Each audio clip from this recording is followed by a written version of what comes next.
powerful, so powerful is the light of unity that it can illuminate the whole earth, that it can illuminate the whole earth, the whole earth, the whole earth, the whole earth.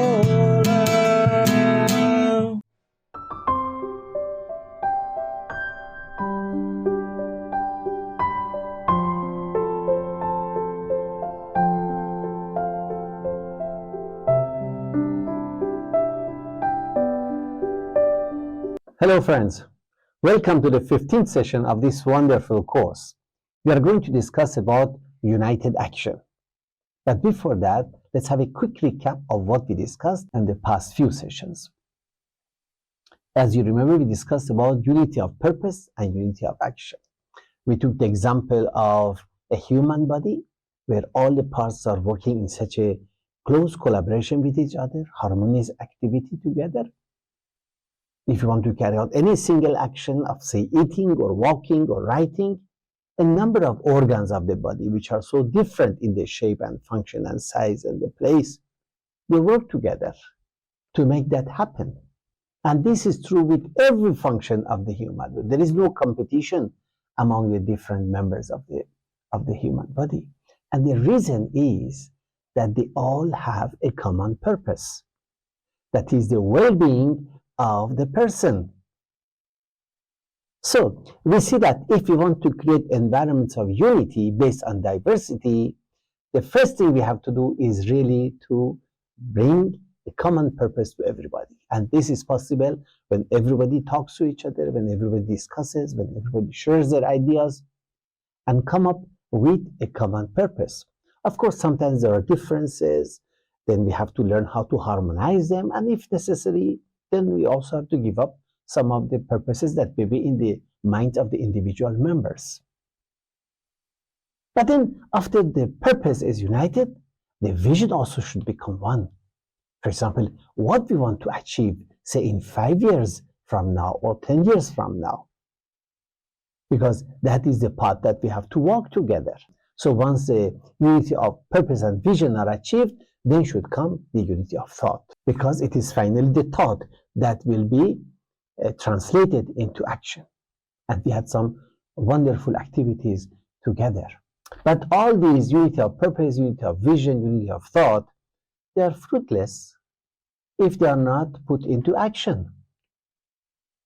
And we learned in the last session that there's some things which are not in favor of unity of action. For example, criticism and backbiting. They are enemies of unity of action. They are enemies of any institution working together, any project whose members should be united. And we also discussed that we really don't know what is the best way of doing things. A thing can be done in different ways. So is there a best way? Maybe not. So we have to have an open mind to really listen to all the possible ways, to come up to a conclusion that we carry out this project in this way, and we do it. And of course, if that is not the best way, it will show, as we do, it will show that there are better ways, and we can always correct our course of action. But what matters is that we be united. If we are united, then of course, we can go ahead and achieve what we have intended to.